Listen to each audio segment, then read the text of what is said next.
Shivkranti TV news अन्याय, अत्याचार, बेकायदेशीर कृत्य करणाऱ्या विरुद्ध शोषित पीडित न्याय देणारा एकच आवाज। शिवक्रांती टीव्ही दिनबंधू न्यूज संपादक सत्यशोधक शंकरराव लिंगे 7387377880। छगनरावजी भुजबळ साहेब यांच्या अध्यक्षतेखाली ओबीसी समाजाच्या न्याय हक्कांसाठी आणि आरक्षणाच्या संरक्षणासाठी आयोजित अखिल भारतीय महात्मा फुले समता परिषदेचा ओबीसी एल्गार महामेळावा संपन्न। अखिल भारतीय महात्मा फुले समता परिषद हे केवळ एक समाजाची नसून ती समाजातील सर्वच घटकांची आहे। समता परिषदेमध्ये माळी, दलित, तेली, चांभार, कुंभार, मुस्लिम सर्वच समाजाचे प्रतिनिधी यात आहेत, असं भुजबळ यांनी सुरुवातीस सांगितलं। ओबीसी आरक्षणाच्या लढाईत समता परिषद मागे हटणार नाही। संविधानाने दिलेल्या हक्कांचं संरक्षण करण्यासाठी आणि सामाजिक न्याय प्रस्थापित करण्यासाठी शेवटपर्यंत लढणार हा निर्धार दृढ करून महापुरुषांच्या विचारांचा वारसा जपण्याची जबाबदारी आपली आहे। महाराष्ट्र हा पुरोगामी विचारांचा आहे, तो टिकवण्यासाठी सर्वांनी एकत्र यावं असं आवाहन यावेळी केलं। आगामी काळात स्थानिक स्वराज्य संस्थांमध्ये होणाऱ्या निवडणुकीत ओबीसींचं आरक्षण कमी होत आहे, त्यामुळे आरक्षणाची लढाई संपलेली नाही। आम्ही शेवटपर्यंत लढू आणि ओबीसी घटकांचं आरक्षण कमी होऊ देणार नाही असं ठाम मत व्यक्त केलं। यावेळी आमदार राजू भोळे, अखिल भारतीय महात्मा फुले समता परिषदेचे कार्याध्यक्ष बापू भुजबळ, ज्येष्ठ उपाध्यक्ष सत्यशोधक शंकरराव लिंगे, उपाध्यक्ष ईश्वर बालबुधे, बाळासाहेब कर्डक, सुभाष राऊत, सत्संग मुंढे, कल्याण दळे, मुकुंद सपकाळ, दिवाकर गमे, अनिल निकम, वसंत पाटील, विजय महाजन, अनिल महाजन, सतीश महाजन, शाळीग्राम मालकर यांच्यासह मोठ्या प्रमाणात नागरिक उपस्थित होते। जिल्ह्यातून, परजिल्ह्यातून, महाराष्ट्रातून आलेले सर्व प्रतिनिधी आणि मान्यवरगण, उपस्थित सर्व ओबीसी समाजामध्ये जे घटक येतात ते सर्व ओबीसीचे प्रतिनिधी, नागरिक बंधू आणि भगिनींनो, या ठिकाणी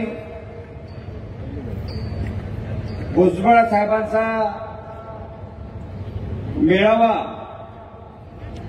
हा जळगाव जिल्ह्यामध्ये घ्यायचा का नाही घ्यायचा असा एक विचार पुढे आला। मराठवाड्यामध्ये मेळावा झाले, विदर्भात झाले, परंतु आपल्या या खानदेशच्या पट्ट्यामध्ये ओबीसीचा मेळावा झाला नाही। आणि आपल्या जळगाव जिल्ह्यातली काही तरुण मंडळी, काही समता परिषदेचे पदाधिकारी नाशिकला भुजबळ साहेबांना भेटून सांगितलं की आम्हाला तारीख द्या।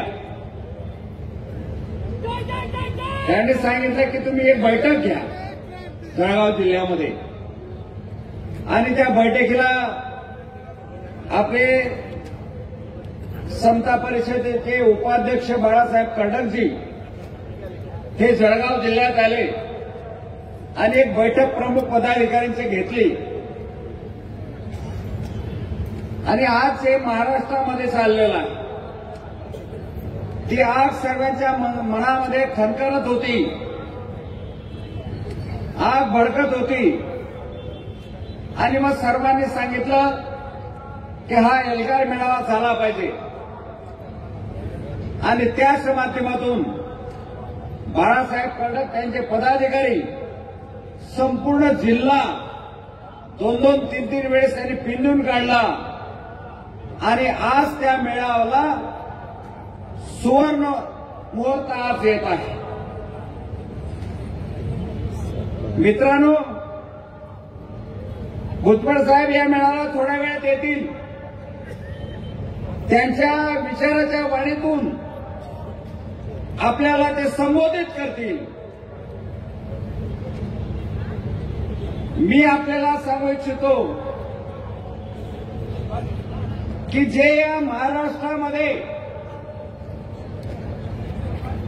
राजकीय लोकप्रतिनिधी आहेत, 8-10 राजकीय लोकप्रतिनिधी आहेत, त्यांच्यामध्ये भुजबळ साहेबांचा नंबर लागतो।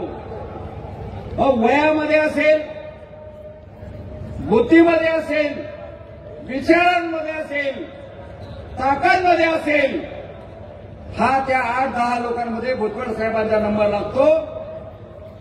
परंतु या वेळेस सर्व बहुमत असताना, सर्व चांगलं असताना त्यांना या सरकारमधून डावलण्यात आलं. त्याचं कारण हा माणूस महाराष्ट्रात नाही, देशामध्ये ओबीसीसाठी लढतोय आणि हा ओबीसीचे खच्चीकरण झालं पाहिजे म्हणून भुजबळ साहेबांना या मंत्रिमंडळामध्ये नाकारण्यात आलं. तुम्ही कोणत्याही विचाराचे असा, पण ओबीसीच्या प्रश्नासाठी एक आलं पाहिजे. काय मत आहे भुजबळ साहेबांचं? आमचं जे आहे ते आम्हाला द्या, दुसऱ्या कोणाला द्यायचे असेल तर तुम्ही देऊ शकता, पण आमच्यामधून देऊ नका. ही राष्ट्र मागणी घेऊन या महाराष्ट्रामध्ये ते लढतायत, परंतु ते लोकांना भावत नाही. आज आपण परिस्थिती पाहतोय,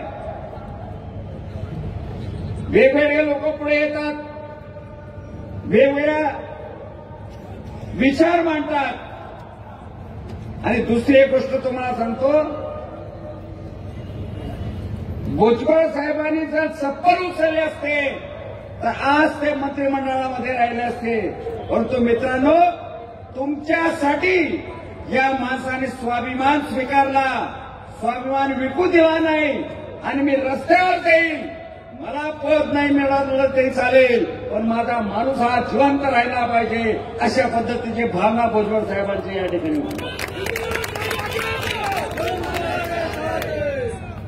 मित्रांनो, मी तुम्हाला एकच सांगेन,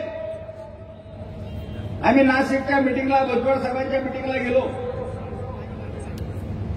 एक फक्त उदाहरण आहे, त्या उदाहरणामधून आपल्याला बोध घ्यायचा आहे. नाशिकहून मिटिंग आटोपून वापस येताना पिंपळगावात थांबलो. एक आजी त्या ठिकाणी द्राक्ष विकत होती आणि 2 टोपल्यामध्ये ते द्राक्ष होते. एका टोपलीमध्ये द्राक्षांचे भाव विचारले, आजी या टोपल्यामध्ये द्राक्षांचे काय भाव? त्या आजीने सांगितले हे 100 रुपये किलो. दुसऱ्या टोपलीमध्ये द्राक्ष होते. माझ्याला विचारलं याचे भाव काय? त्या आजीने सांगितलं यांचे भाव भाऊ बाळा हे 50 रुपये किलो. मग मी दोघं द्राक्ष खाऊन पाहिले, दोघं गोड, दोघं चवीला, दोघं चांगले. मग त्या आजीला विचारलं या टोपलीतले द्राक्ष तेच आहेत, या टोपलीतले मी तेच आहेत, आणि याचे 100 रुपये किलो आणि याला 50 रुपये किलो, एवढा फरक का? आजी अशिक्षित होती, पण तिने सांगितलं भाऊ हे जे 100 रुपये किलो आहे द्राक्षे हे एकत्र आहेत, चिकटलेल्या गळाला एकत्र आहेत, आणि हे जे 50 रुपये किलो आहेत हे चवीला गोड आहेत, पण हे वेगवेगळे आहेत, म्हणून त्यांना किंमत कमी आहे, किंमत नाही. म्हणजे म्हणतो ओबीसी बांधवांना एकच सांगेल की खळासारखा आपण चिटकून राहा, तरच तुम्हाला किंमत आहे, नाहीतर तुमची किंमत सुक्या द्राक्षासारखी होईल. हेच मला या ठिकाणी नमूद करायचं. कारण एकत्र झाल्याशिवाय पर्याय नाही. जेव्हा बाळ रडतो तेव्हा आईला समजतं याला काहीतरी पाहिजे, तो रडतो तेव्हा आई त्याला दूध पाजते. म्हणून आपल्याला सुद्धा रस्त्यावर यावं लागेल. आपलं आरक्षण असेल, आपल्या सवलती असतील, त्याच्यासाठी आपल्याला रस्त्यावर यावं लागेल. रस्त्यावर आल्याशिवाय काय मिळणार नाही. ज्या सवलती आम्हाला डॉक्टर बाबासाहेब आंबेडकरांनी ज्यावेळेस संविधान लिहिलं त्यावेळेस हे सवलती या ठिकाणी दिलेल्या आहेत. एससी असेल, एसटी असेल, एनटी असेल, ओबीसी असेल, सर्व जाती धर्मांना घेऊन बाबासाहेबांनी ते संविधान लिहिलं आणि त्या संविधानाच्या माध्यमातून आपल्याला ते आरक्षण मिळालं आहे. आज आरक्षण नसतं तर कोणी आमदार होऊ शकला नसता, कोणी नगरसेवक होऊ शकला नसता, कोणी नगराध्यक्ष होऊ शकला नसता. म्हणून हे आपल्याला आरक्षण टिकवायचे असेल, मध्ये राजकीय असेल, शैक्षणिक असेल, हे जर टिकवायचे असेल तर ज्या महाराष्ट्रामध्ये 374 समाज जे आहे 374 जाती जे आहेत त्यांना आपल्याला एकत्र यावं लागेल आणि ते एकत्र येण्याचं स्टेज एकत्र येण्याचं कारण म्हणजे भुजबळ साहेबांच्या मागे आपल्याला ताकद दाखवावी लागेल आणि ती ताकद दाखवण्यासाठी आज इथे आपण सर्वजण जमलेलो आहोत। या ठिकाणी आपण कोणत्याही पक्षामध्ये असा आपला विचार कोणताही असू द्या पण ओबीसी साठी ओबीसी आरक्षणासाठी राजकीय आरक्षण असेल शैक्षणिक आरक्षण असेल त्याच्यासाठी आपण एक आला पाहिजे एवढी विनंती आपल्याला करतो आणि माझे 2 शब्द संपवतो। जय हिंद, जय महाराष्ट्र, जय ज्योती, जय क्रांती। संघटना एकत्र आली पाहिजे। जय ज्योती, जय क्रांती। आपण आपलं भविष्य जसं पाहतोय तसं आपल्या मुलांचं सुद्धा पाहिलं पाहिजे। सेव्हिंग करतो, पैसे बाजूला टाकतो आणि खूप विचार करून आपण आपल्या मुलांचं भविष्य घडवतो। ओबीसी साठी हे सर्व आपल्याला आवश्यक आहे पण आपल्याला जे मिळतं त्यात समाधान आहे का सर्वांचं? नाही। तर त्यासाठी आपल्याला सगळ्यांना संघटित व्हायचंय, एकत्रित यायचंय आणि जय ज्योती, जय क्रांती ज्या पद्धतीत म्हणतो त्याच आवाजात आवाज उठवायचा आहे सर्वांना आणि एक घोषामध्ये साहेबांसोबत उभं राहायचंय। ज्या पद्धतीने आपण आयुष्य जगतोय त्यात समाधान नाही म्हणून प्रत्येक समाजाला माझी कळकळीची विनंती आहे की आपण ओबीसी साठी आपल्या हक्कासाठी बोललं पाहिजे, साहेबांच्या पाठीमागे उभं राहिलं पाहिजे। ज्या पद्धतीने आयुष्य घालवतोय ना आपण त्या पद्धतीने जरा जागे व्हा आणि पहा आयुष्यात पुढे काय काय चालू आहे, काय पाहिजे, आपल्या मुलांसाठी आपल्याला काय मिळवायचंय। आपल्याला जे आहे त्यात समाधान नाही म्हणून आपण 374 जाती एकत्र येऊन समाज नाही आपण संघटित व्हायला पाहिजे आणि सर्वांनी एकत्र येऊन एकजुटीने घोषणा केली पाहिजे, सर्वांनी आवाज उठवला पाहिजे। आपल्यासाठी कुठेही जागा निघाल्या की ओबीसी साठी आपण पाहतो आपल्या जागा किती आहे, आपल्या मुलांना काय मिळतंय, राखीव काय। आपण फक्त घरात असताना हा विचार करतो तर घरात न विचार करता बाहेर पडलं पाहिजे। जसं साहेब आपल्यासाठी आवाज उठवताय त्याच पद्धतीत आपण सर्वांनी आवाज उठवला पाहिजे, एकजूट झालं पाहिजे। अहो जेव्हा मूठ बांधली जाते तेव्हा ताकद येते आणि मोकळी होते तेव्हा अगदी सगळं सुटून जातं हातातलं। त्याच पद्धतीत तर आपण सगळं न सुटू देता आज तरी जागा व्हायला पाहिजे आणि एकजुटीने काम केलं पाहिजे। भुजबळ साहेब आपल्यासाठी इतका प्रयत्न करतायत मग आपण स्वतःसाठी का म्हणून उभं राहिलं नाही पाहिजे। सगळ्यांनी एकजुटीने या, काम करा आणि पुढे जाऊया। कृष्णाभाऊ माळी यांनी जेव्हा या संघटनेचं काम सांगितलं मला सुद्धा खूप उभारी आली आणि खूप काम करावंसं वाटतंय। कृष्णभाऊ नेहमी हिंमत देत असतात आणि आम्ही सोबत काम करतो। ज्या ज्या ठिकाणी मिटिंगा लावल्या आम्ही त्या तिथे संख्येने उपस्थित होते आणि त्यांनी सुद्धा सांगितलं की आम्ही सुद्धा काम करायला तयार आहोत। ओबीसी साठी आम्हाला जे जे करता येईल ते आम्ही करण्याचा प्रयत्न करतोय। आम्ही जवळजवळ 1,500च्या संख्येने मिटिंगा घेतल्या, मोठ्या संख्येने आम्ही उभा पाहिलंय की लोक जमतात, येतात आणि कामही करतात। त्याच पद्धतीत आपण सर्वांनी भुजबळ साहेबांसोबत जे विचार आहेत त्यांनी जे आपल्यासाठी करण्याचं काम केलेलं आहे त्यासाठी आपण सर्वांनी एकजूट झालं पाहिजे। आपल्या मुलांचं भविष्य आपल्या हातात आहे हे सर्वांना माहिती आहे आणि त्याच पद्धतीने आपण सर्वांनी काम केलं पाहिजे। इथे सर्व जमलेले जे आहेत, इथे जे सर्व जमलेले ते आपल्या हक्कासाठी आहेत आणि आपण त्याच पद्धतीत काम करू। जय ओबीसी अशा नाऱ्याने साहेबांसोबत उभं राहू आणि काम करू। नमस्कार, धन्यवाद। या ठिकाणी रवींद्रच्या जळगाव शहरामध्ये समता पार्टीच्या माध्यमातून जो मेळा आयोजित करण्यात आलेला आहे ओबीसी बंधूंसाठी एल्गार मेळावा, त्या मेळाव्याला प्रमुख उपस्थितीमध्ये आपल्याला मार्गदर्शन करण्यासाठी आपले नेते संस्थापक समता परिषदेचे शरदरावजी भुजबळ साहेब हे आज आपल्या या ठिकाणी आगमन होणार आहेत। त्यांच्या प्रमुख उपस्थितीमध्ये हा मेळावा आयोजित करण्यात आलेला आहे। या मेळाव्याला ज्यांनी अतिशय परिश्रम घेतलेले आमचे बाळासाहेब कर्डाक आणि सगळे समता परिषदेचे सगळे पदाधिकारी यांनी आज सगळा परिश्रम घेतला आणि सगळ्या ओबीसी बांधवांना जागृत केलेले आहे आणि त्या माध्यमातून आज आपला हा ओबीसी मेळावा घेण्यात आलेला आहे. आज खरं बघायला गेलं आपण सगळे ओबीसी बांधव एक आलेलो आहे. आपल्याला कल्पना आहे 1994 साली भुजबळ साहेबांनी आपल्याला मंडल ऍक्ट लागू करून दिला आणि त्यावेळेला आपलं आरक्षण आपल्याला मिळालेलं आहे.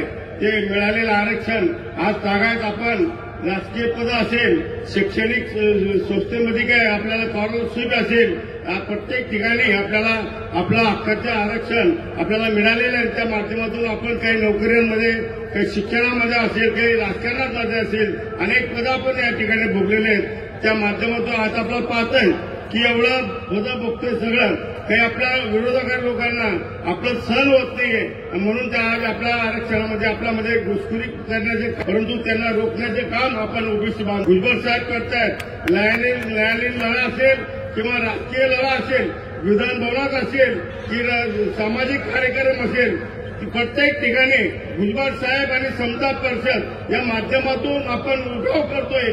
ते उठावाच्या माध्यमातून आज आपण त्या ठिकाणी आपलं आरक्षण अबाधित कसं राहील या दृष्टिकोनातून आपण सगळे ओबीसी बांधव जागे होतोय. आपल्याला कल्पना आहे की आपण 54% आहे. आपले 374 जाती आज ओबीसी समाजामध्ये आहेत आणि ते एवढे ओबीसी बांधव एवढं मोठं संख्या आपलं आहे. आज खरं बघायला गेलं की राजकारणामध्ये ज्यांच्या जास्त डोकं त्यांना मत आहे. आज आपल्याला इतकं मतं पाहिजे. आज 54% आपण आपला ओबीसी समाज आहे म्हणून आपल्याला फार पाहिजे तेवढं मान सन्मान नाही, परंतु आपल्याला जे दिलेलं आहे ते सुद्धा विश्वण्याचे काम या ठिकाणी सुरू आहे, परंतु ते होता कामा नये म्हणून आपल्या नेत्याच्या पाठीशी आपल्याला सगळ्यांना खंबीरपणे उभं राहायचे. आज भुजबळ साहेब आपल्याला पाहतायत ज्या ज्या ठिकाणी अन्याय होते त्या त्या ठिकाणी ते तिथे जातात आणि ते न्याय देण्याचं काम ते त्या ठिकाणी करतायत. आपल्याला कल्पना आहे 1931 साली जनगणना झालेली, तेव्हापासून आतापर्यंत जनगणना झालेली. सरकारला आमची विनंती आहे की जनगणना आपली व्हायला पाहिजे की ते आपल्याला समजेल किती टक्के कोणता समाज आहे, तर हे त्या ठिकाणी सरकारने ते करावं. आणि आता आपल्याला कल्पना आहे जो 2-2.5 ते 3 वर्षापासून इलेक्शन होत नाही, कारण की ओबीसीच्या जे आपल्या हक्काच्या ओबीसीचं जे आपलं आरक्षण होतं ते आरक्षण न्यायालयामध्ये प्रलंबित आहे. आपलं ते आरक्षण काढण्याचं काम त्या ठिकाणी सुरू होतं म्हणून ते प्रलंबित पडलेलं आहे, परंतु न्यायालयात सुद्धा आपलं भांडण सुरू आहे. परंतु न्यायाधीशावर सुद्धा त्यांच्यावर सुद्धा आपल्याला विश्वास आहे की ते आपल्याला तेवढं जेवढ्याने न्यायालयात सुद्धा आपल्याला आपल्या हक्काची बाजू त्या ठिकाणी ते निश्चित ते निकाल देतील आणि आपला ओबीसी आरक्षण हे अबाधित राहील असे आपण आज सगळ्यांच्या एक परमेश्वराला सुद्धा आपण विनंती करणार आहोत की आम्हाला दिलेलं आरक्षण हे निघायला नको एवढी विनंती या ठिकाणी करतो. आपण सगळ्या ओबीसी बांधवांनी एकत्र राहावं एवढीच कळकळीची विनंती करतो आणि माझे 2 शब्द संपत. जय जवान. ओबीसी एल्गार मेळाव्याला जमलेले सर्व माझे मोठे बंधू, ज्येष्ठ श्रेष्ठ माता भगिनी, सन्माननीय व्यासपीठ, विशेषत्वाने आज या ठिकाणी उपस्थित असलेले बारा बलुतेदार महासंघाचे संस्थापक अध्यक्ष आदरणीय कल्याणरावजी दळे साहेब, त्यांची संपूर्ण पदाधिकारी मंडळी आणि व्यासपीठावरील सर्व मान्यवर बंधूंनो, मी फार वेळ आपल्याला घेणार नाही कारण आयोजकांनी सांगितलंय 3-4 मिनिटात आपलं वक्तव्य आटोपावं. मला एकच म्हणायचं आहे, ज्या वेळेला आत्ताचं सरकार जे स्थिर आहे या सरकारने विरोधात असताना शासनाकडे एम्पिरिकल डाटा सादर होत नाही कोर्टामध्ये याच्यावरती आवाज उठवला होता. मागच्या सरकारला धारेवर धरलं होतं की कोर्टाने एम्पिरिकल डाटा मागितला आणि तुमचं सरकार तो उपलब्ध करून देत नाही. आता आपला सरकार आलाय, आता एम्पिरिकल डाटा द्यायला काही हरकत आहे? तो एम्पिरिकल डाटा हेही सरकार देऊ इच्छित नाही. आमच्या ओबीसींना वणवण भटकावं लागतंय. जे शेजारच्या तेलंगणामध्ये 56% आपल्याला आरक्षण मिळत आहे आणि महाराष्ट्रामध्ये 60% आसपास ओबीसी असताना आम्हाला आरक्षणापासून वंचित ठेवलं जात आहे. आमच्या आरक्षणावरती गदा आणली जाते. 19% 356 जातींना वाटलं जात आहे. आम्हाला 0.1% सुद्धा आमच्या मुलांकरता याचा फायदा होऊ शकत नाहीये. कुठल्या प्रकारचं हे सरकार काम करत आहे? बंधूंना, आपण कोणत्याही पक्षात असा, कोणत्याही राजकीय विचाराचे असा, पण आपला विचारधारा आता एकच असली पाहिजे की मी ओबीसी आहे आणि माझ्या पत्रामध्ये माझ्या मुलाबाळांना भविष्यामध्ये ज्या काही योजना मिळायच्या असतील त्या सन्मानाने मिळाल्या पाहिजे. आम्हाला अनेक योजनांपासून वंचित राहावं लागतंय कारण आपण त्या आरक्षणाच्या टप्प्यामध्ये येत नाहीये. आमच्या आरक्षणावरती एक एक पद्धतीने गदा आणली जाते आहे. एससीबीसी मध्ये 10% आरक्षण कोणत्या जोरावर दिलं गेलं? तुम्हाला 50% आरक्षण ओलांडण्याची तुमची ताकद नाही किंवा शासनाचं तुम्हाला अनुमती नाही. हे परस्पर आरक्षण दिलं कसं आहे? हे शासनाच्या ठिकाणावरती त्या स्थळावरती टिकेल की नाही याच्यामध्ये शंका आहे. म्हणजे ओबीसींना दाबून ठेवायचा आणि इतरांना आरक्षणाचे मार्ग मोकळे करायचे, याच्यानंतर हे चालणार नाही. बंधूंनो, तेली, माळी, साडी, तांबोळी, कोष्टी, कुंभार, चंभार, शिंपी, सोनार, लोहार सगळ्या जाती, पोटजाती, 18 बलुतेदार, 12 बलुतेदार, 18 बलुतेदार, मायक्रो ओबीसी आणि ओबीसी या सगळ्यांनी एल्गार केला पाहिजे. आणि आपला शेर याकरता मैदानात उभा आहे. अखंड परिश्रम देतात भुजबळ साहेब आपल्या या कामाकरता. आपल्या सगळ्यांची गरज आहे की त्यांना साथ देण्याची आवश्यकता आहे. यावेळेला या खुर्च्या भरभरून राहिल्या पाहिजे होता. दुर्दैव आहे की 10% खुर्च्या रिकाम्या आहेत. मैदान पूर्ण भरलं पाहिजे होतं. आपल्या ओबीसींना अजूनही जाग येत नाहीये. माझ्या ताटातला घास ज्या वेळेला हिसकावला जाईल, किंबहुना माझ्या ताट ज्या वेळेला हिसकावलं जाईल त्यावेळेला आपण फक्त हात हलवण्यापलीकडे आपल्याकडे काही राहणार नाही. बंधूंनो, सजग व्हा, सतर्क व्हा आणि ओबीसीच्या लढ्यामध्ये सक्रिय सहभाग द्या. आपण एक जण इथे आलेला असाल, आपल्या गावागावामध्ये जाऊन संपूर्ण परिवाराला या माध्यमातून पेटवा. त्यांना ओबीसीचं आरक्षण समजावून सांगा. माझा ओबीसी 10 वर्षानंतर कुठे राहणार आहे हे सगळ्यांनी समजून घ्या. आणि आज काळाची गरज आहे की भुजबळ साहेबांच्या पाठीशी, कल्याणराव दळे साहेबांच्या पाठीशी आपण वज्रमूठ करून सगळ्या समाजानं उभं राहण्याची गरज आहे. मूठभर समाज येऊन पसाभर समाजाच्या हातातलं सगळं ओरबाडण्याचा प्रयत्न करतोय. आपण आहोत कुठे? आपण जागृत नाहीये. जोपर्यंत आपल्याला असं वाटतं शत्रू माझ्या घरामध्ये येत नाही तोपर्यंत माझ्यावर संकट नाहीये. बंधूंनो, ही भावना सोडून द्या. आपल्यावरती आघात होत आहेत पण आपल्याला जागरूकता येत नाहीये. आपल्यावरती अतिशय मोठा संकट येऊ घातलाय. तुमच्या ताटातला अर्धा हिसकावून घेतलाय, उरलेला अर्धा हिसकावण्याच्या पावित्र्यामध्ये आहे. आपण जर जागृत नाही झालात तर आपल्यासारखे कर्मदरिद्री माणसं यापुढे कुणी राहणार नाही. पुढची येणारी पिढी तुम्हाला माफ करणार नाही.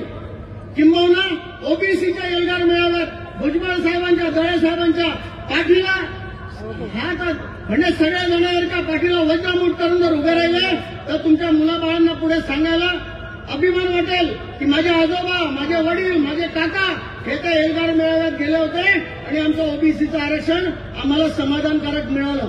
जोपर्यंत तुम्ही रडणार नाही, तुम्ही ओरडणार नाही, रस्त्यावर येणार नाही, मागितल्याशिवाय काही मिळणार नाही. आणि आता काळाची गरज आहे की ओबीसींनी रस्त्यावर येण्याची गरज आहे. भुजबळ साहेबांसारखा नेता आपल्या पाठीशी आहे, त्याचे हात बळकट करा. अरे अख्खा महाराष्ट्र पेटत होता त्यावेळेला एकट्या भुजबळ साहेबांनी विदर्भ, मराठवाडा नको त्या ठिकाणी जाऊन एल्गार मेळावे घेतले आणि सिंहाच्या गुहेमध्ये जाऊन हात घातलेला आहे. एवढा डेरिंगबाज माणूस आपल्याला मिळाला आहे. आपण माघार का घेतोय? बंधूंनो, जागे व्हा, सतर्क व्हा. सगळेजण ओबीसीच्या नावाने एल्गार करा. मी माळी समाजाचा, मी शिंपी समाजाचा, मी सोनार समाजाचा, समाज रचना विसरून जा. मी ओबीसी एवढंच फक्त जर बाळगलं ना तर निश्चितपणे तुम्हाला यश मिळेल याची मला खात्री आहे. आपण सगळेजण ती खात्री घेऊया. नमस्कार. क्रांतीसूर्य महात्मा ज्योतिबा फुले आरक्षणाचे जनक राजश्री छत्रपती शाहू महाराज, घटनेचे शिल्पकार भारतरत्न डॉक्टर बाबासाहेब आंबेडकर. मित्र, आपण गेल्या 8-10 म्हणजे जवळजवळ 7-8 वर्षापासून पाहत आहात. आरक्षणासाठी फक्त जर का मैदानात असतील तर ते आदरणीय छगनरावजी भुजबळ आणि त्यांच्या सोबत असलेला 12 बलुतेदार ओबीसी 52% समाज. आज तुम्ही बघत आहात काय झालं. आज मला असं वाईट वाटतं, जर का तुम्ही खरोखर जर प्रयत्न केला असता तर इथं बसायला जागा राहिली नसते. 52% ओबीसी जर का रस्त्यावर आला, या ओबीसीची ताकद काय आहे तुम्हाला चांगल्या प्रकारे माहिती आहे. जर का ओबीसींना जर का तुम्ही सन्मान दिला नाही तर तुमची सत्ता उठवण्याची ताकद या 52% ओबीसीमध्ये आहे. मित्र, तुम्हाला एकच सांगतो, आणि वेळेस दाखवून दिलेलं आहे. ओबीसी ज्याच्या सोबत राहतो त्याची सत्ता असते आणि सत्ता कुणाची बसली तुम्हाला चांगल्या प्रकारे माहित आहे. मी तुम्हाला एकच सांगतो, तुम्ही आमचं जे आरक्षण आहे स्थानिक स्वराज्य संस्थेमध्ये त्यातून घालवण्याचा प्रयत्न करत आहात. न्यायालयात लढा भुजबळ साहेब देत आहेत. हे नुसतं याच्यावरच संपलं नाही.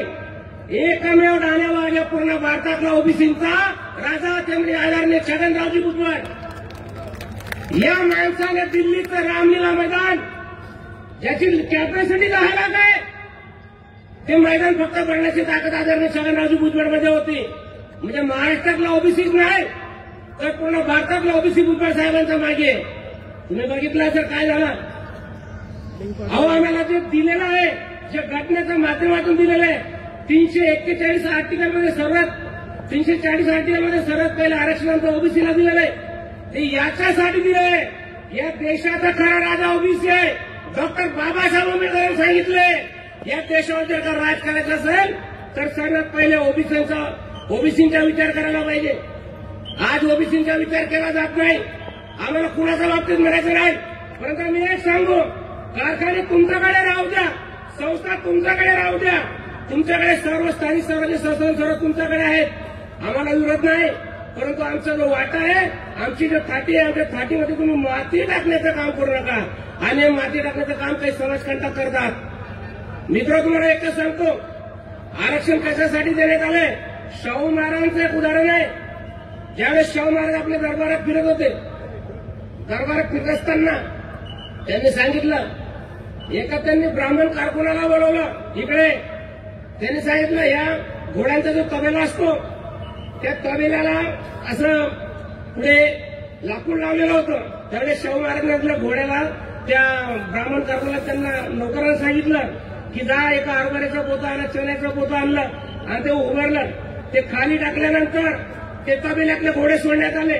सर्वात जे दांडगे घोडे होते त्यांनी कडे केलं, सर्कल केलं आणि ते खायला लागले. कमजोर घोडे मागे राहिले.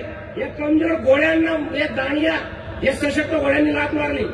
त्यावेळेस शाहू महाराजांनी सांगितलं, महाराजांना विचारल्याप्रमाणे तुम्ही आरक्षण सुरू का केलं होतं, तर त्याच्यावर उत्तर शाहू महाराजांनी दिलं की हे जे असशक्त आहेत त्या ज्या सशक्त नाहीत त्यांच्यासाठी मी आरक्षण सुरू केलं. आमचं तेच म्हणायचं, आमच्या 52% ओबीसींचा जोड जर पाहिलं, कुठे संस्था असतील कुठे नसतील, कुठे कारखाने असतील कुठे नसतील. परंतु सर्वांना विनंती आहे की आमचा आज हा विचार करण्याची वेळ आली. जर का आज तुम्हाला सांगतो भुजबळ साहेब एक जागरूक नागरिक आहेत, कुठे असतील या माणसाने. आणि मित्र तुम्हाला सांगतो, या केंद्रामध्ये आदरणीय मोदीजींनी सुद्धा केंद्रामध्ये ओबीसीचा आयोग आजपर्यंत 70 वर्षात करण्यात आलेला होता. ते ओबीसीचा केंद्र तयार झालेला आहे मित्र. तर मित्र तुम्हाला एकच सांगतो, जर का रात्र वैराची जर का आपण सावध नाही राहिलात तर तुम्हाला खूप मोठी किंमत चुकावी लागेल. आज तरी परंतु शाळेमध्ये तुमच्या मुलांचं आरक्षण सुद्धा काढण्यात येईल. ही तर पहिली सुरुवात आहे. आज माझी मुलगी सुद्धा बीडीएस करते. कशासाठी? ओबीसीच्या आरक्षणासाठी. तुम्ही आलात, प्रत्येकाला सांगतो, सर्व ओबीसींना सांगतो, आपल्याला जागे होण्याची वेळ आलेली आहे. आणि जर का जो जागला नाही आणि जर का आपण सर्व मिळून ओबीसी एकत्र आलो कुठे असाल, आवाज सर्व बाजूने आला पाहिजे. एकच पर्व, जय ज्योती. बरोबर माझ्या अगोदरच्या वक्त्यांनी वेगवेगळ्या मुद्द्यांना हात घालून कल्पित असे वेगवेगळे सुंदर असे उदाहरणं दिले. आपले शिवसेनेचे धरणगावचे गुलाबरावजी वाघ यांनी द्राक्षाच्या वृक्षाचं उदाहरण दिलं. महाराजांचा पिरियडमधलं उदाहरण आमच्या संजयजी महाजनांनी दिलं. अनेक उदाहरणं या ठिकाणी मांडले. खरोखर मित्र, या ठिकाणी या उदाहरणांचा वारसा घेऊन आपण खरोखर आज विचार करण्याची गरज पडली आहे. या ठिकाणी संजयजी महाजनांनी सांगितलं की दिल्लीचं 10 लाख सामावून घेणारं, 10 लाख जनता सामावून घेणारं एकमेव ग्राउंड जर कोणी भरवलं असेल आणि ती जर शक्तीपणामध्ये असेल तर ती छगनरावजी भुजबळांमध्ये आहे. आणि अशी शक्ती असताना अशा व्यक्तीचं खच्चीकरण आपल्या डोळ्यात देखत होतं. का तर आपण विस्कृतलेल्या द्राक्षांसारखे आहोत. म्हणून ही परिस्थिती आज या ठिकाणी झालेली आहे. ही गरज आहे, काळाची गरज आहे की आपल्याला संघटित व्हायचंय. आज बोलता कृष्णा आणि माझ्या बाजूला इकडे दादा बसलेले होते, त्यांनी सांगितलं की आपल्या परिसरातले ओबीसी जर एकत्र आले असते तर इथं बसायला खुर्च्या पुरल्या नसत्या. परंतु ओबीसी जागृत नाहीये. गेल्या अनेक वर्षापासून मध्यंतरीच्या चर्चामध्ये 1931 पासून जनगणना झालेली नाहीये. मी म्हणजे पंडित नेहरूपासून तर आजचे मोदी साहेबांपर्यंतचा जर विषय घेतला तर जनगणना या ठिकाणी झालेली नाहीये. मी मायबाप सरकारला विनंती करतो की हा जो आक्रोश आहे, हा जो ओबीसींचा आक्रोश आहे, हा तडफडतो आहे, याची किंमत आपण करावी. निव्वळ ओबीसीच्या नावाखाली आपली सत्ता या ठिकाणी राज्यात आली, देशात आली. आपण या ठिकाणी या गोष्टीचं गांभीर्य राखलं पाहिजे आणि शासनाने सुद्धा आपल्या पाठीशी उभं राहिलं पाहिजे. या ठिकाणी या माध्यमातून आपण या शासनाने या सर्व एल्गार मेळाव्यांची, मग तो कोल्हापूरला झाला असेल, पश्चिम महाराष्ट्रात झाला असेल, इकडे झाला असेल, आपल्या इथल्या स्थानिक कार्यकर्त्यांनी खांदेशात घेत असेल, या सर्व गोष्टींची नोंद आपण या ठिकाणी घेतली पाहिजे. फक्त काही ठिकाणी असं दिसून येतं, भुजबळ साहेबांच्या पाठीमागे भुजबळ साहेबांचा फोटो वरती लागतो, खालती आमदार लोकांचं या ठिकाणी आमचं सौजन्य, आमचं समर्थन असं म्हटलं जातं. पण प्रत्यक्ष या ठिकाणी आपण जर तनामनापासून जर या ओबीसीच्या पाठीशी असाल तर भुजबळ साहेबांच्या पाठीशी आपण राहिलं पाहिजे. निवड वंचित ठेवून चालणार नाही. जो नेता, या ओबीसीचा नेता ज्याने स्वतःचा राजीनामा देऊन या ठिकाणी आपल्यासाठी लढा दिला, त्या पाठीशी शासन सुद्धा या ठिकाणी उभं राहिलं नाही. आणि आपण जर असेच विस्कळीत राहिलो, असेच विस्कळीत राहिलो तर यापूर्वीच्या ज्या नेत्यांनी या ठिकाणी असे वेगवेगळ्या प्रकारचे उदाहरणं दिले, ती परिस्थिती आपली सर्वांची झाल्याशिवाय राहणार नाही. मित्र, आमच्या शिंपीताईंनी सांगितलं की आपल्या येणाऱ्या पिढीला, आपल्या मुलाबाळांना येणाऱ्या पुढच्या परिस्थितीला, राजकीय असेल, शैक्षणिक असेल, अन्य काही अनेक गोष्टी असेल, संस्था तुम्ही सांभाळा, कारखाने तुम्ही सांभाळा, पण सर्वसामान्य ओबीसी जनतेचं जे काही म्हणणं असेल, जे काही आहे राखीव आहे, त्यात माती राखण्याचं काम आपण करू नका. ही अर्थ हक या पूर्ण ओबीसी जनतेची आहे. आपण प्रत्येक जण, मित्र, या ठिकाणी तुम्हाला उपस्थिती जाणवत नसेल, परंतु या ठिकाणी कृष्णा असेल आणि आमची सगळी टीम असेल, पूर्ण जिल्हाभर या ठिकाणी फिरली, गावोगावी यांनी बैठका घेतल्या. हा संदेश खालपर्यंत या ठिकाणी दिलेला आहे. तरी उपस्थिती या ठिकाणी आपण एवढं आपण का कच्चे आहोत, आपण काय संघटित नाही, आपल्याला का आपलं याचं महत्व पडत नाही, तर आपण विखुरलेलो आहोत. आपल्याला महत्व नाही. आपण जिथं तिथं जातीपातीचं राजकारण घालायला लागलेलं, जिथं तिथं राजकारण घालायला लागलं, जिथं तिथं आपण पक्षाचं राजकारण घालायला लागलोय. म्हणून ही आपल्या ओबीसीची परिस्थिती या ठिकाणी झालेली आहे. मी सर्वांना या माध्यमातून विनंती करतो की आपण भुजबळ साहेबांच्या पाठीशी उभं राहून संपूर्ण ओबीसी बांधव, कुठल्याही, मला एका नेत्याचं खूप वक्तव्य या ठिकाणी आवडलं की आपण कुठल्याही जातीपातीचे नाही, शिंपी नाही, माळी नाही, इतर नाही, साडी नाही, कोणी नाही, आपण फक्त ओबीसी आहे. मी या ठिकाणी या माध्यमातून माझं भाषण आवडतं घेतो आणि मी सांगतो, एकच पर्व, जय ज्योती. धन्यवाद, थँक्यू. आणि ओबीसी बंधू आणि भगिनींनो, आज ओबीसी मेळाव्यासाठी आपण या ठिकाणी प्रचंड बहुसंख्येने उपस्थित झाले आहात. आमचे सर्वांचे नेते, आमचं हृदयस्थान, ज्या देशाचे राष्ट्रीय ओबीसीचे वंचितांचे नेते माननीय छगनरावजी भुजबळ साहेब, हे आपल्याला मार्गदर्शन करणार आहेत. हे केवळ आपल्याला मार्गदर्शन करण्यासाठी आलेले नाहीत, तर आपल्या ओबीसीचे काय अधिकार आहेत, आपल्या नव्या पिढीला, आपल्या मुलाबाळांना, आपल्या विद्यार्थ्यांना ज्या सामाजिक व्यवस्थेत, या राज्य व्यवस्थेत काय न्याय मिळवून द्यायचा आहे, याचं विचार मंथन आपल्यासमोर ते करणार आहेत. आणि त्यांचे ते विचार घेऊन आपल्याला गावागावा, शहरा समाजामध्ये पोहोचवायचं आहे. आज 35 वर्षापूर्वी 1994 साली माननीय आमदार छगनरावजी भुजबळ साहेब यांच्या नेतृत्वाखाली या महाराष्ट्रामध्ये ओबीसीच्या आरक्षणाचा मंडळ आयोग सुरू झाला. आम्हाला 70% आरक्षण मिळालं. नोकऱ्यांमध्ये आरक्षण मिळालं, आम्हाला विद्यार्थ्यांच्या शिक्षणात आरक्षण मिळालं, आम्हाला पंचायत राज स्थानिक स्वराज्य संस्थांमध्ये आरक्षण मिळालं. आणि आज 35 वर्षानंतर सुद्धा आम्ही केवळ जागृत झालो नाही, आमच्या नेत्यांच्या पाठीमागे राहिलो नाही, आमच्या नेत्यांचा शब्द मांडला नाही. आम्ही झोपलो, संधी साधून नेतृत्वाच्या पाठीमागे लागलो. आणि म्हणून 35 वर्षानंतर सुद्धा आज आम्हाला आमच्या या 27% आरक्षणासाठी लढा द्यावा लागतो आहे, हे तुम्ही लक्षात घ्या. काय परिस्थिती आहे आज? आम्ही जो आरक्षणाचा लढा निर्माण केलेला आहे, 27 वर्षापूर्वी आम्हाला माननीय भुजबळ साहेबांनी आरक्षण मिळवून दिलं. आमच्या स्थानिक स्वराज्यांमध्ये 27% आरक्षण किती होतं? हे आरक्षण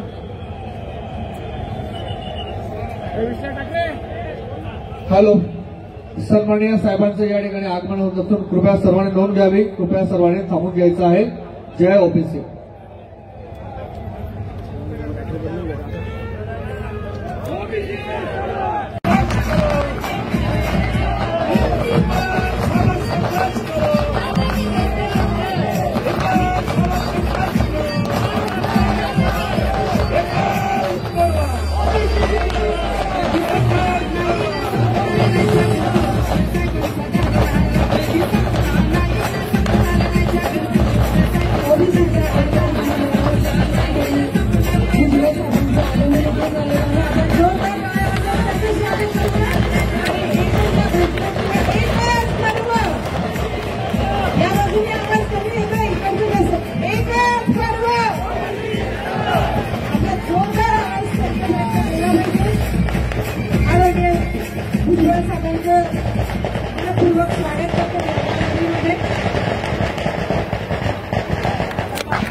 केला जातो त्यावेळेस आदरणीय भुजबळ साहेबांच्या निर्देशाने आदेशाने समता सैनिक रस्त्यावर उतरून ओबीसीचा लढा लढतो. आणि त्या लढ्याला या ठिकाणी आता खऱ्या अर्थानं एक गती देण्याची वेळ आलेली आहे बांधवांनो. कारण आजभरभर जरी आपल्याला या ठिकाणी शांतता दिसत असेल, परंतु आतून आपलं आरक्षण पोखरलं जातंय. ओबीसीची जातनिहाय जनगणना जाणून बुजून केली जात नाही. म्हणजे पर्यायाने तुम्ही एकदा मोजले गेले नाही, म्हणजे सरकारी बरकरारी तुमची नोंद नसेल तर तुमच्या पदरामध्ये ओबीसीला काहीच टाकता येत नाही.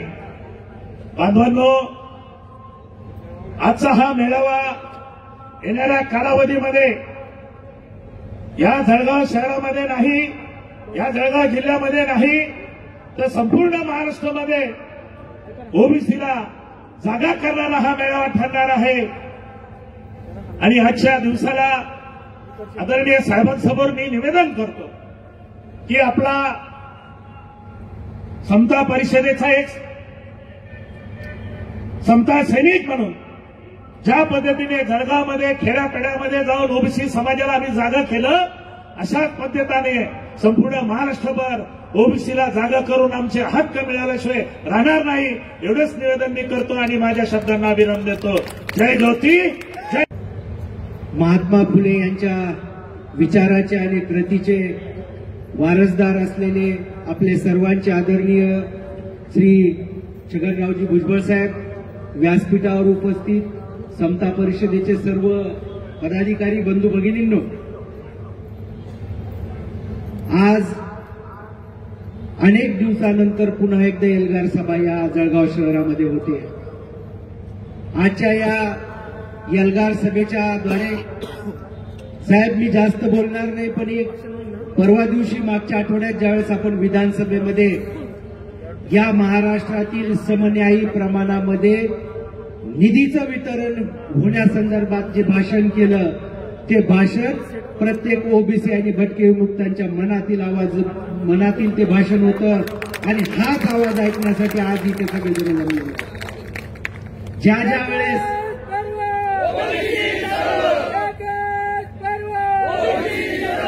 ज्या वेळेस या देशामध्ये आणि मागच्या 2 वर्षात आपण अनुभव घेतला, महाराष्ट्रातील ओबीसी आणि भटके विमुक्त समाजाच्या वर ज्यावेळेस अन्याय होण्यासाठी सुरुवात झाली होती त्यावेळेस साहेबांनी राजीनामा देऊन अंबड येथे आमच्याकडे आले होते. त्यावेळेस आम्ही साहेबांना व्यथित मनाने सांगितलं होतं.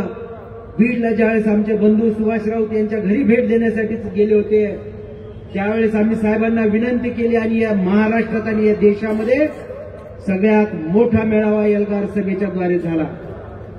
साहेब, एल्गार सभा आणि एल्गार हा शब्द फक्त भुजबळ साहेब आणि भुजबळ साहेब समता परिषदच घेऊ शकते. ही महाराष्ट्रात आता ज्या शांतपणे आपण ती समजून घेतोय, पण ही समजणारी बाब समजणाऱ्याला जर समजली नाही तर साहेब आपल्या एका इशाऱ्यावर अनेक परिवर्तन आगामी काळामध्ये झाल्याशिवाय राहणार नाहीत. आणि कोणी म्हणतंय की आमच्या मंत्रिमंडळात इतके ओबीसी आहेत, पण इतक्या ओबीसी पैकी फक्त एकच ओबीसी आमचा आहे, ते म्हणजे भुजबळ साहेब. आणि त्या भुजबळ साहेबांचा आवाज हा फक्त ओबीसींचा आवाज आहे.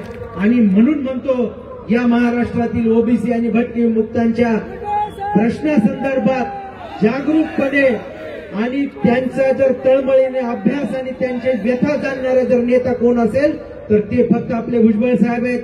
आणि आगामी काळामध्ये समता परिषदेच्या ज्या ज्या भूमिका साहेब जाहीर करतील, समता परिषद जाहीर करेल, त्या भूमिकांना जळगाव जिल्हा आज ज्या मोठ्या प्रमाणात आपण या ठिकाणी उपस्थिती दर्शवली यापेक्षा जास्त मोठा सहभाग द्याल एवढीच मी अपेक्षा व्यक्त करतो. आणि जरा साहेबांना जळगाव जिल्ह्याचा आवाज आपण इथे दाखवूयात. एकच पर्व, एकच पर्व, कोण आला रे कोण आला, कोण आला रे कोण आला, भुजबळ साहब तुम आगे बढ़ो, भुजबळ साहब तुम आगे बढ़ो. धन्यवाद. ज्योतिबा फुले, प्रियदर्शी शाहू महाराज, डॉक्टर बाबासाहेब आंबेडकर यांना विनम्र अभिवादन करतो.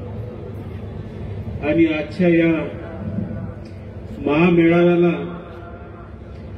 आवर्जून उपस्थित तुमचे आमचे सगळ्यांचे लाडके, ज्याला आपण ओबीसीचा वाघ म्हणतो असे आदरणीय भुजबळ साहेब आणि उपस्थित सन्माननीय व्यासपीठ आणि तमाम माझ्या ओबीसी बंधू भगिनींना, खऱ्या अर्थानं विषय आपल्या ओबीसीचे अनेक असतील, पण आम्हाला आमचं आत्मचिंतन करावं लागेल. हे 12 बलुतेदार, 18 अलुतेदार, आज आमची परिस्थिती काय आहे? जेव्हा देश स्वातंत्र्य होण्याच्या पूर्वी जी परिस्थिती होती तीच परिस्थिती आजही आहे. फक्त शहरी भागात सोडलं तर तुम्ही ग्रामीण भागात पहा, तिथे जेवढा आपला समाज असेल, लोहार समाज असेल, कुंभार समाज असेल, सुतार समाज असेल, नाभिक समाज असेल, यांची आजही परिस्थिती अतिशय दयनीय आहे. आणि त्यांना मोठं करण्यासाठी, त्यांचे उद्योगधंदे उभे करण्यासाठी आपलं जे ओबीसी महामंडळ असेल, परवा भुजबळ साहेबांनी त्या महामंडळाचा मुद्दा उपस्थित केला. ज्या अण्णासाहेब महामंडळाला 700-800 कोटी दिले आणि त्याच ओबीसी महामंडळाला ह्या 54% आपल्या बांधवांसाठी फक्त 5 कोटी दिले. ही तफावत दूर करण्यासाठी आवाज तिथं परवा भुजबळ साहेबांनी उचलला. आमची परिस्थिती अतिशय आजही नाजूक आहे. आमच्या मुलांचं शिक्षण काय, आमच्या येणाऱ्या पिढीचं भविष्य काय, याचा देखील आम्ही विचार केला पाहिजे. इथं हा फक्त कोणा एका जातीचा मेळावा नाही. मी देखील विदर्भातून आलो. मी तेली समाजाचा एक कार्यकर्ता आहे. आमच्या तेली समाजाला घाण्याचा पत्ता नाही. आमचे उद्योग सगळ्यांनी घेऊन पळाले, तुमचे सगळ्यांचे उद्योग लोकांनी घेऊन पळाले. आणि आमची परिस्थिती काय? कसं तरी आम्ही मुलांना शिकवतो. हुशार मुलं असतात आमचे, मेरिटनुसार त्याच्या मोठ्या शहरात नंबर लागतो, त्याच्या कॉलेजमध्ये ऍडमिशन होतं, पण त्याला राहायला हॉस्टेल मिळत नाही. ही आमची शोकांतिका आहे. परिणामी त्याला शिक्षण सोडावं लागते, अशी परिस्थिती आजही आहे. त्याच्यानंतर त्याला नोकरीचा प्रश्न आहे. नोकरी नाही तर छोकरी नाही. आज खेड्यापाड्यात सगळ्या ओबीसी बांधव जेवढाही असेल, शेतकरी असेल, आज लग्नासाठी मुली मिळत नाही, अशी ही दयनीय परिस्थिती आहे. आणि ह्या सगळ्या ओबीसी बांधव हा देशाला घडवणारे आपण सगळे आहोत. पण आमची परिस्थिती आम्हाला सुधारायची असेल तर आम्हाला ताकदीनं उभं राहावं लागेल. डॉक्टर बाबासाहेब आंबेडकर बोलले होते, ओबीसी हा झोपलेला सिंह आहे, पण मला या गोष्टीचा अभिमान आहे. डॉक्टर बाबासाहेब आंबेडकरांनी जेवढं बहुजन समाजासाठी केलं, त्या डॉक्टर बाबासाहेब आंबेडकरांनंतर आमच्यासाठी कोणी लढणारा एकमेव महापुरुष असेल तर छगन भुजबळ साहेब. आज ते लढतायत आपल्यासाठी. आज दिल्लीत केस सुप्रीम कोर्टात लढतायत, तिथं वकील लावतायत, पैसे खर्च करतायत. हे सगळं कोणासाठी? हे त्यांच्यासाठी नाही, हे आपल्यासाठी लढतायत. आणि आपण सगळ्यांनी, मी इथं आपल्याला आग्रहाची विनंती करतो की आपली सगळी ताकद आदरणीय भुजबळ साहेबांच्या मागे पाठीशी उभी करून आज हा ओबीसीचा बुलंद आवाज आपण उठवायचा आहे. मग सरकार कोणाचंही असो, त्या सरकार विरोधात देखील आम्हाला लढायची वेळ आली तर ते आपण लढू, एवढीच आपल्याला विनंती करतो आणि थांबतो. धन्यवाद. जय ओबीसी. भुजबळ साहेब, समता परिषदेचे सर्व सन्माननीय पदाधिकारी,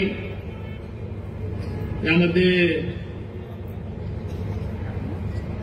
ज्यांनी हा कार्यक्रम या ठिकाणी आयोजन केला असे बाळासाहेब कर्डक, गुलाबरावजी वाघ, आदरणीय महाजनजी, महाजनताई, ओबीसी समाजातले सर्व पदाधिकारी, 12 बलुतेदारांचे सर्व सन्माननीय पदाधिकारी, बाळगोदे साहेब, सत्संगजी मुंडे, अॅडव्होकेट सुभाषजी राऊत, आदरणीय निकमजी, विष्णूजी कदम, बळीरामजी वैद्य, आदरणीय लिंगे साहेब, बाराडकरजी, संजयजी जाधव, या जिल्ह्यातले ईश्वरजी मोरे, विभागाचे अध्यक्ष 12 बलुतेदार संघटनेचे मुकुंदजी बेटकर, जिल्ह्याचे अध्यक्ष किशोर सूर्यवंशी, आमच्या महिला आघाडीच्या नेत्या आदरणीय भारतीताई कुमावत, शहराचे अध्यक्ष आदरणीय चंद्रशेखरजी कापडे, राजूजी सोनवणे, रवींद्र बोरनारे, राजकुमार गवडी, पृथ्वीराज सोनवणे, सागर टापके, अतुलजी बारी, विजयजी राठोड, शक्ती महाजन, सखाराम मोरे, बंटी नेरपगारे, उपस्थित बंधू आणि भगिनी मित्रांनो,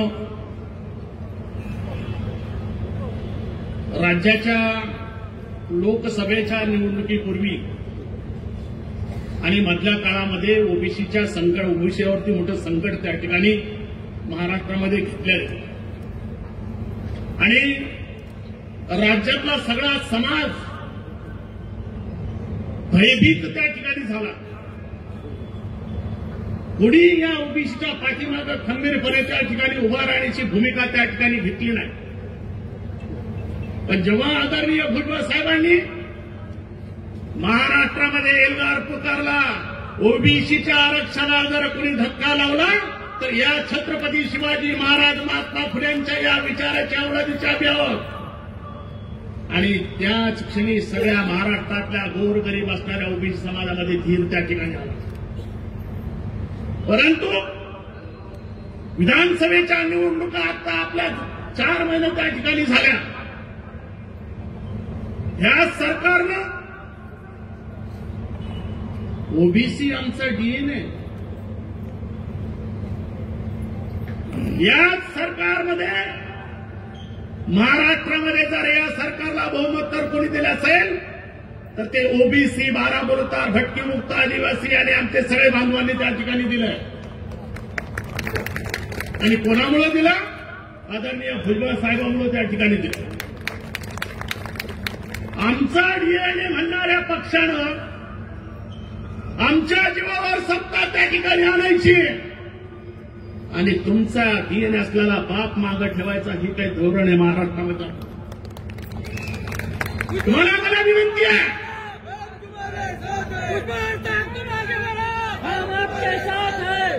तुम्हाला मला विनंती आहे, राज्याचा अर्थसंकल्प या ठिकाणी आता सादर झाला. काय ओबीसीची परिस्थिती? 5 कोटी रुपये. अरे एक नेता 5 कोटीची रोज गाडी घेतो, रोज पार्ट्या करतो. तोंडाला पानं पुसण्याचे काम आमच्याकडे त्या ठिकाणी होतं. महायुतीमार्फत जे आमच्या मुलांना शिक्षण मिळालं पाहिजे, उच्च शिक्षणाचा अधिकार महाराष्ट्राने तरी या ठिकाणी उशिरा प्राप्त त्या ठिकाणी झाला. महायुती त्या ठिकाणी स्थापन झाली. सारथी पार्टी प्रमाणेच महायुतीला सुद्धा तेवढंच बजेट, त्यापेक्षा अधिक बजेट त्या ठिकाणी मिळालं पाहिजे. परंतु या महाराष्ट्रामध्ये तसं होताना दिसत नाही. मला देवाभाऊला सांगायचंय, पहिले 12 बलुतेदार हा सगळा संदेश एका गावामध्ये दुसऱ्या गावामध्ये पोहोचायचे. आता हे मीडिया जो आहे ना तो 12 बलुतेदार आहे. आमची जागा 12 बलुतेदारांची त्यांनी घेतली. मला आपल्याला विनंती करायची आहे की देवाभाऊपर्यंत आमचा निरोप त्या ठिकाणी पोहोचा. ए देवाभाऊ, राज्यामध्ये निवडणुका असताना ओबीसीचा डीएनए तुझा होता, मग आता कुठे गेला राजा? आमच्या साहेबाला जर डावललं, एक वेळेस निवडणुका या महाराष्ट्रात होणार नाही, अनेक निवडणुका या ठिकाणी होणार आहे. सुप्रीम कोर्टाचा निकाल आल्यानंतर स्थानिक स्वराज्याच्या निवडणुका या महाराष्ट्रामध्ये आहे. साहेब, आपल्याला यांच्या वतीने मी आपल्याला या ठिकाणी विनंती करतो की महाराष्ट्रामध्ये ओबीसी सोबत नसल्यानंतर पक्षाचे काय हाल होतात हे दाखवण्याचं काम आपल्या मार्गदर्शनाखाली या महाराष्ट्रामध्ये झालं पाहिजे. कोणीही यावं आणि टिकली मारून जावं ही भूमिका महाराष्ट्रामध्ये असेल तर ते चालणार नाही. शेतकरी आत्महत्या करतात,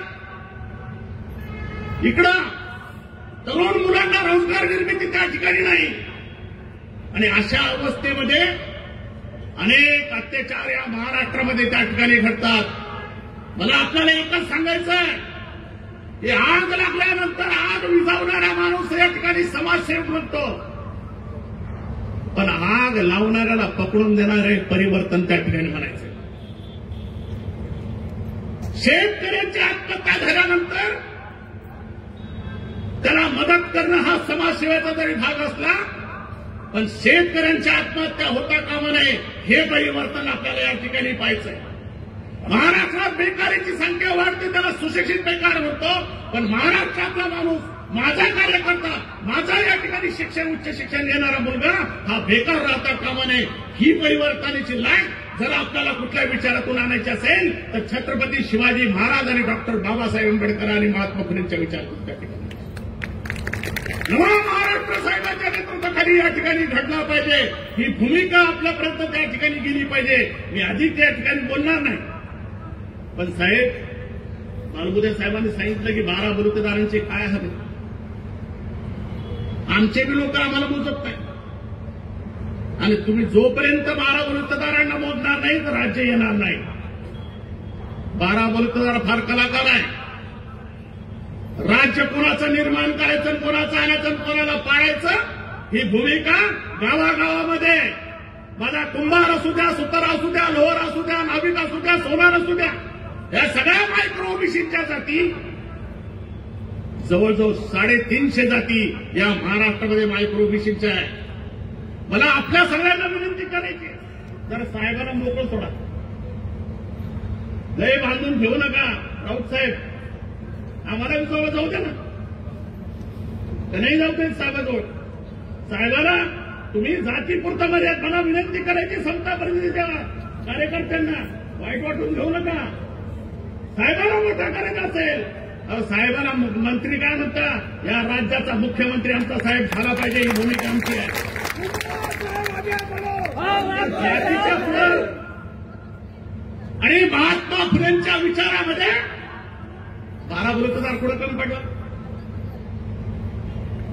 महात्मा फुलेंचा पहिला संप कोणी केला असेल तर तो 12 बलुतेदारांनी केला. सत्यशोधक पद्धतीनं लग्न कोणी लावलं, कुणी लावलं, तुम्ही लावले का? या 12 बलुतेदारांनी लावले. पहिलं लग्न सत्यशोधक समाजाचं पहिलं 12 बलुतेदारांनी त्या ठिकाणी लावलं. त्यामुळं महात्मा फुलेंचा विचाराचा पगडा तो आमच्यावरती जातीच नाही. महात्मा फुले जातीचे पाहिजेत का सगळ्या समाजाचे पाहिजे? पाहिजे की नाही पाहिजे? साहेबांना मोकळं सोडा.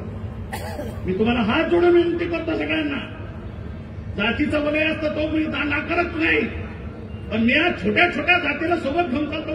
महानगर आपल्या जळगावच्या जिल्ह्यामध्ये बघा, सगळ्या छोट्या छोट्या समाजाला न्याय देण्याची भूमिका आमची त्या ठिकाणी आहे.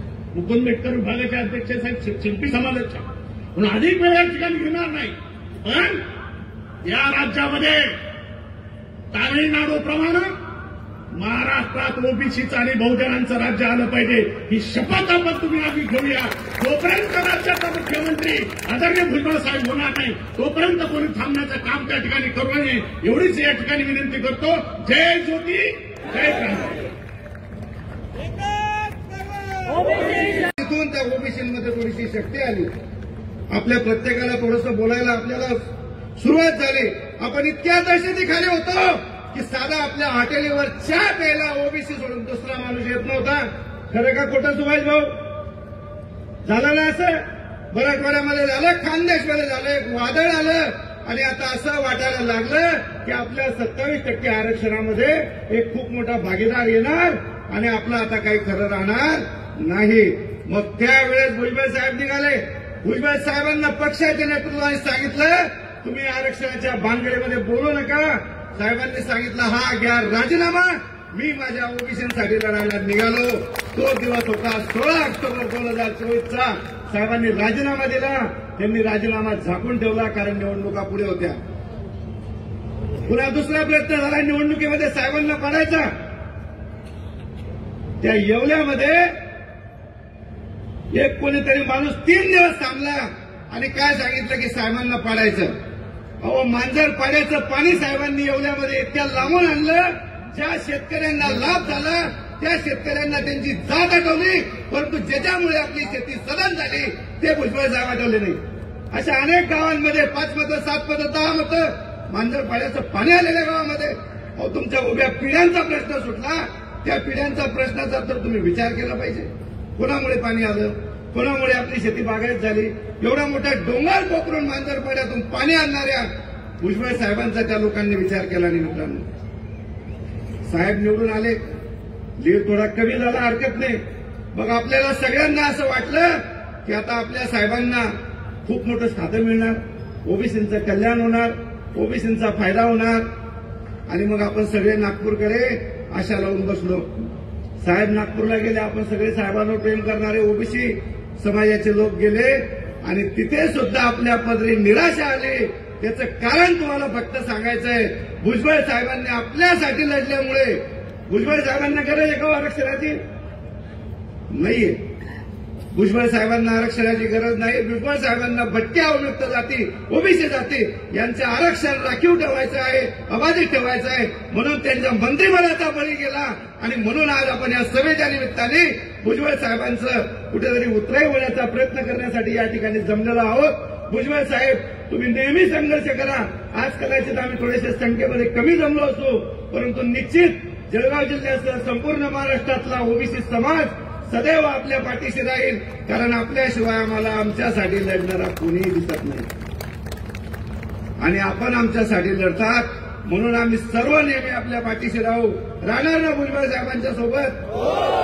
सर्वच्या सर्व लोक आम्ही आपल्या सोबत राहू. साहेब, आपण संघर्ष करा, आपण जो आदेश कराल त्या आदेशाप्रमाणे आम्ही वागू. इतकंच मी या ठिकाणी आपणास ग्वाही देतो आणि माझ्या शब्दांना विराम देतो. कमी आले तर आमचा नेताही नाही, आमचा आवाज बुलंद करणारा याच्या 81 मध्ये महाराष्ट्र म्हणतो. आमच्या जळगाव जिल्ह्यामध्ये आल्यानंतर मला इथे खुर्ची पाहिजे, माझे किती मुलाखत पाहिजे, माझे इथं फोटो पाहिजे. बापाची ती एवढं काम करत नाही आणि तुम्हाला खुर्च्या पाहिजे. अरे माझा कार्यकर्ता उन्हात येतो, गावातून एका सगळ्या वाहन एकट्या खुर्चीवर एसी गाडीत बसून येतात. यांनी 2-2 गाड्या आणल्या. लोक यायला तयार आहेत, पण यांना आणायचे नाही. यांना पदं द्या, यांची कामं करा.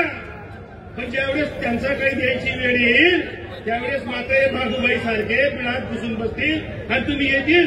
तेव्हा मी पाहिलं, मी एअरपोर्टवर पण होतो. या ठिकाणी काम करणारा जो कार्यकर्ता होता असं इथं राबत होता, खुर्च्या टाकत होता, कुठे जेल व्हायचे आणि चमकोगिरी करणारे तुमच्यावर एअरपोर्टच्यावर असा घेरा घालून बसले. तो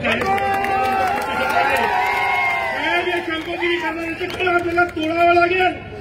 काम करणारा कार्यकर्ता हा कसा असला पाहिजे, त्याच्या कामाचा वास आला पाहिजे, त्याच्या तोंडावर फुटा उडालेला पाहिजे, तो काम करताना कुठं पुसताना दिसला पाहिजे, इस्त्रीचे कपडे करून इथं तो एकटा येऊन बसणारा नको पाहिजे. साहेब न्याय खूप सोपं असतं. आम्हाला लाज वाटते इथं आता एवढी जनसंख्या बघून. आम्ही 2-4-5 तालुक्यावाल्यांनी जीवाचे रान केलं. ते कर्णक साहेबांना काय करायची होती, तुमच्याकडून आलो 20 तारखेपर्यंत आम्ही अविरात फिरलो. तो माणूस रात्री 12 वाजेपर्यंत 5 लोक जरी असतील, 10 लोक जरी असतील, प्रत्येकाचं प्रबोधन केलं. लोक सुद्धा यायला तयार होते. गाड्या दिल्या, गोड्या दिल्या. आमचे लोक आले एरंडोल तालुक्यातून आम्ही 60-65 गाड्या आणल्या. का यांच्या तालुक्यातून यांनी 20-20 गाड्या आणल्या असत्या साहेब. 15 तालुके 300 गाड्या जरी असत्या त्या ठिकाणी 10,000 लोकांचा जमला असता.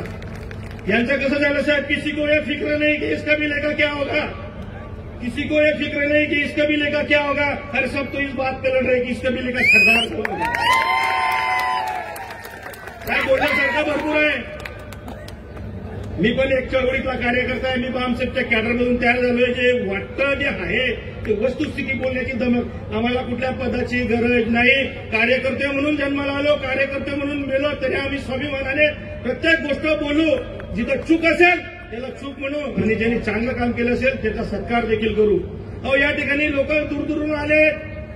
आमचे सुभाषजी यांचं राऊतजी यांचं 3 कोटी रुपयाचं हॉटेल चाललं गेलं. चटके ज्याला बसलेले असतात ना त्याला जाणीव असते. आपण 30 किलोमीटर 40 किलोमीटर यायला इथं घाबरतो. हा माणूस 600 किलोमीटर इथं आला का की त्यांनी चटके सोसलेले. ते चटके तुम्हाला लागू नये त्याची जाणीव करून द्यावी म्हणून या ठिकाणी ते लोक आलेले आहेत. भुजबळ साहेब आपण द्रष्ट व्यक्तिमत्व आहात. तुमची सुद्धा समाजाकडून काय अपेक्षा असते. बाकीचे सांगतात भुजबळ साहेब तुम्ही लढत राहा आणि तुम्ही पांघरून झोपत राहा. काय केलं 20 दिवसाची मुदत नाही साहेब. अंगण घातलं पाहिजे. मी असो मी चुकलो तरी मला बोललं पाहिजे. हे गटातटाचं काम बंद झालं पाहिजे. समाजामध्ये मी कसा पुढे जाईल आणि बाकीचे कसे मागे येते हे थांबलं पाहिजे. भुजबळ साहेब आपल्या घरातला विषय म्हणून या ठिकाणी बोलतो कारण की उपस्थिती हे काही सॉरी साहेब चालेल. एवढं बोलून माझे 2 शब्द संपवतो. जय ज्योती, जय गांधी, जय भीम.